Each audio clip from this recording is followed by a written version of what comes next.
नाम जप ले रे सीताराम राधे श्याम।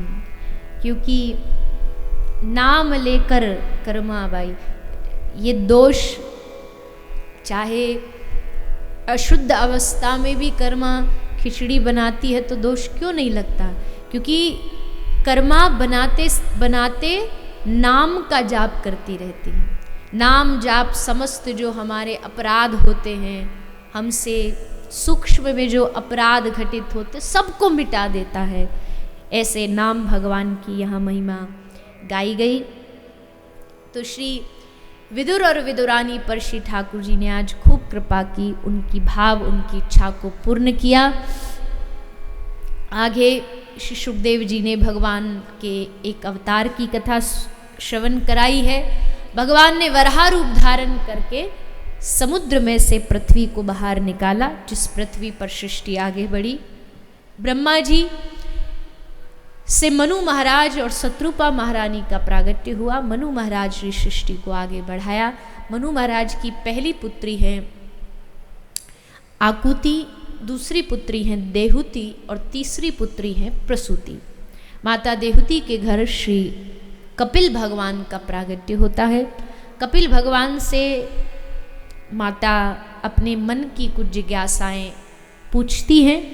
कपिल भगवान उन सब का उपाय बताते हैं। माता देहुति अपने मन को किस प्रकार वश में किया जाए या भगवत चरणों में लगाया जाए, इसका प्रश्न करती हैं। श्री कपिल भगवान ने कहा कि संयम के द्वारा हे माता मन को वश में किया जा सकता है, और अगर संयम से न कर पाए तो हरिनाम के द्वारा अपने मन को भगवान से जोड़ा जा सकता है।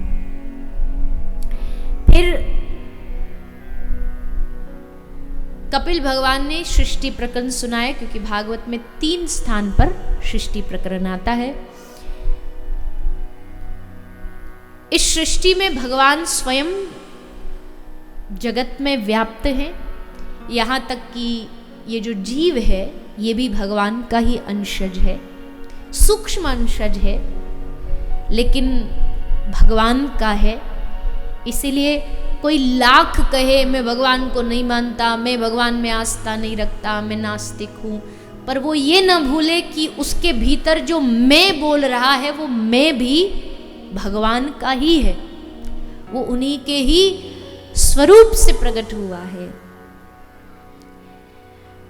कई कहते हैं कि भगवान दिखता नहीं तो हम क्यों माने, भगवान जब दिख ही नहीं रहा, जब जो चीज दिखाई ना दे वो होती नहीं।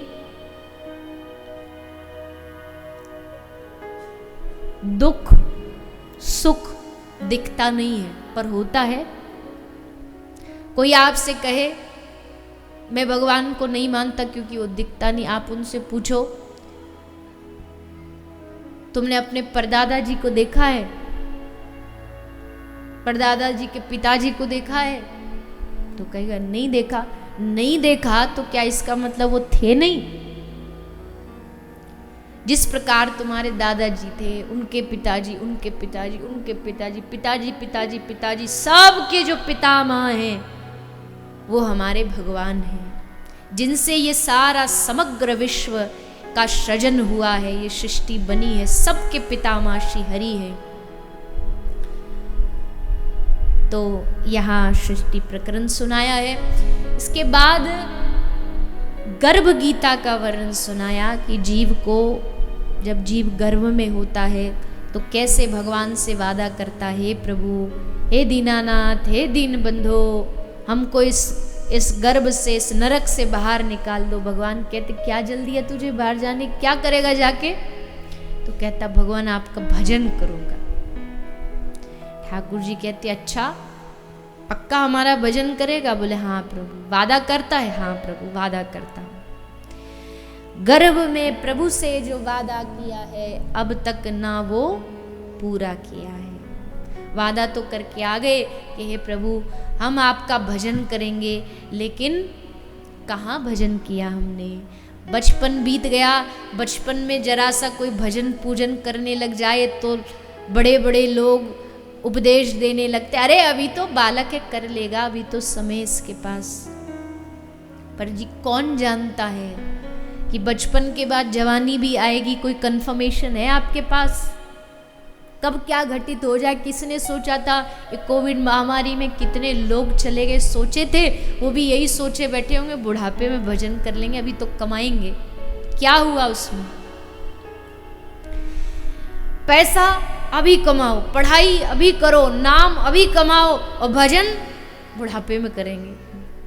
भाई एक ही काम है जो हम हमेशा पीछे के लिए डालते रहते हैं। और बुढ़ापा जब तक आता है तब तक फिर दिमाग का काम करना बंद कर देता है, जुबान काम करना बंद कर देती है, शरीर काम करना बंद कर देता है। फिर काहे का भजन? फिर यहाँ से दुख रहा है, यहाँ से दुख रहा, आज इसकी दवाई, आज उसका सीटी स्कैन, इसी में सारा समय निकल जाता, कहाँ भजन कर पाते हैं। इसलिए भैया जो समय मिल जाए, जब मिल जाए, बस हरि से जुड़ जाओ।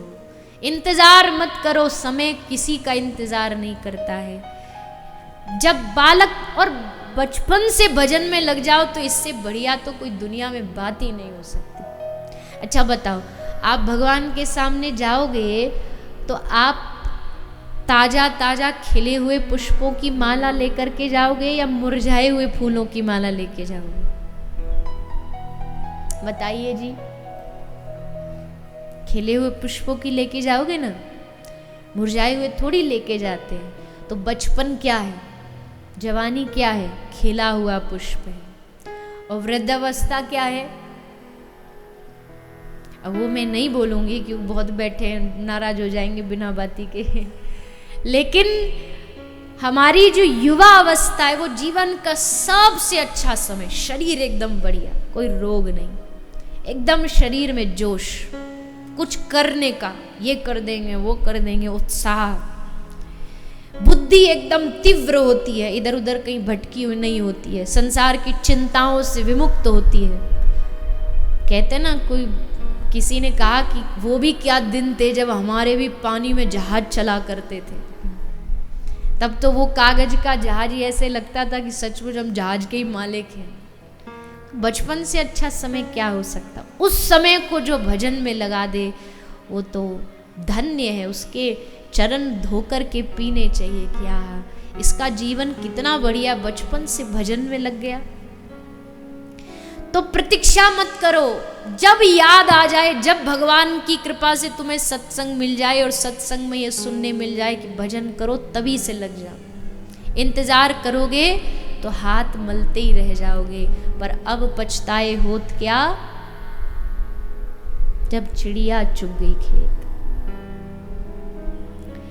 तो गर्भ में जो वादा हम करके आए हैं ठाकुर जी से, उस वादे को याद रखो। कैसे याद रखें, उसके लिए क्या करना पड़ेगा जी? हम तो घर द्वार तो हम छोड़ नहीं सकते, बाल बच्चे तो हम छोड़ नहीं सकते, हमारा तो अपना परिवार है। तो किसने मना किया, किसने कहा कि परिवार को आपको छोड़ना पड़ेगा? महाप्रभु कहते ना, गृहे थाको बने थाको, सदा हरि बोले डाको। तुम घर रहो, वन में रहो, ग्रस्त में रहो, सन्यास में रहो, जहाँ रहो, बस हरे कृष्ण कृष्ण कृष्ण हरे हरे, हरे राम राम राम हरे हरे, ये बोलते रहो। इसमें क्या पैसा लगना, बताइए। मैं तो कितना लोगों से निवेदन करती हूँ कि अगर मैं इस व्यासपीठ पे बैठ के आपको ये कहती कि भैया दान से ही भगवान मिलेंगे, तो थोड़ा सा भगवान को पाना मुश्किल हो जाता, क्योंकि दान होता कहाँ है हमसे। मैं आपसे कहूं कि अपनी दुनिया की सारी, अपनी घर की जितनी आपकी प्रॉपर्टी है, जितनी आपका बैंक बैलेंस है, सब दान कर दो, सब दे दो, लुटा दो सब। तो क्या मेरे कहने से लुटा दोगे? सच बोल दो, झूठ की कोई जरूरत नहीं है। नहीं ना? कोई आपसे कहे घर बार सब छोड़ करके हिमालय की गुफा में चले जाओ, चले जाओगे? कोई आपसे कहे दिन में 4 घंटे सुबह, दिन में 2 घंटे शाम को ध्यान, एकदम आंख बंद करके मन इंच भर इधर से उधर ना हो, कर पाओगे? पूरा साल फलाहार करके भजन करो, तुम कर पाओगे? 2 साल तक मौन रहो, कर पाओगे?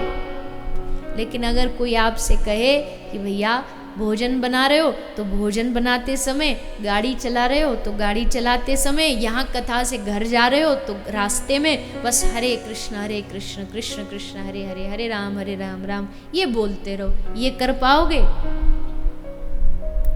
हाँ जी के ना जी? है ना आसान? सबसे आसान भक्ति, सबसे आसान भजन कलयुग का है। आप सतयुग में कहो कि बस नाम जपते रहो भगवान मिल जाएंगे, नहीं मिलेंगे, क्योंकि वो सतयुग का धर्म है ही नहीं। त्रेता में भगवान यज्ञ से मिलते, द्वापर में अर्चना करने से मिलते, पर कलयुग में केवल और केवल हरेर नाम हरेर नामैव केवलम कलौ नास्तैव नास्तैव नास्तैव गतिरन्यथा। नाम के अलावा कलयुग में दूसरी कोई गति नहीं है, नहीं है, नहीं है। और आपसे अच्छा नाम की महिमा कौन समझेगा जो खुद महाप्रभु की धरती पर बैठे हो। महाप्रभु ने एक बार फरमान निकाल दिया। सब कहते महाप्रभु हमारे घर आ जाओ भोजन करने, हमारे घर प्रसाद पाने आ जाओ। महाप्रभु ने कहा इतने सारे इनविटेशन, जाने वाला अकेला आदमी। महाप्रभु ने कहा ठीक है मैं आऊँगा, लेकिन उसी के घर में आऊँगा जो लखपति होगा। मैं लखपति के घर ही भोजन जाके करूँगा। जाओ अद्वैताचार्य को कह दिया कि सबको जाके बोल दो कि महाप्रभु कह रहे हैं लखपति के घर ही भोजन करेंगे महाप्रभु। अब तो जो अज्ञानी थे वो तो समझने लगे अरे ये कैसे महाप्रभु, ये तो पैसा के पीछे, पैसों के, हम कहाँ से, हम तो लखपति हैं ही नहीं। लेकिन जो समझदार थे उन्होंने समझाया अरे बाबरो अपना दिमाग मत लगाओ। महाप्रभु ने लखपति उनको नहीं कहा है कि जिनके पास लाख रुपया हो, करोड़ों रुपया के जो मालिक हो। महाप्रभु के लिए लखपति कौन है? जो एक दिन में 1 लाख नाम जाप करता हो वो सच्चा लखपति है। मैं उसके घर जाके भोजन करूं। तो सारे नवद्वीप में ये चर्चा फैल गई कि महाप्रभु को घर बुलाना तो 1 लाख नाम जाप करो। सब लोग माला ले लेके बैठ गए, 1-1 लाख नाम जाप करने लगे ताकि महाप्रभु हमारे घर आए। महाप्रभु का हमारे घर आगमन। कोई, इसीलिए तो मैंने पहले दिन कहा था भगवान के अनेक अवतार हैं, कोई लीला अवतार है, कोई मर्यादा अवतार है, पर श्री चैतन्य महाप्रभु का जो अवतार है ये नामावतार है। प्रभु नाम के अवतार हैं। समग्र विश्व में इंसान छोड़ दीजिए। झारखंड की जो अभी कथा सुनी थी, झारखंड से जब महाप्रभु जा रहे थे तो मानव नहीं, उनके साथ पशु, पक्षी, बाघ, हाथी 2 पांव पर खड़े होकर के महाप्रभु के साथ हरिनाम संकीर्तन में जुड़ गए। जोर जोर से हरिनाम कीर्तन करते, पशु तक नाम संकीर्तन करने लगे। ऐसे महाप्रभु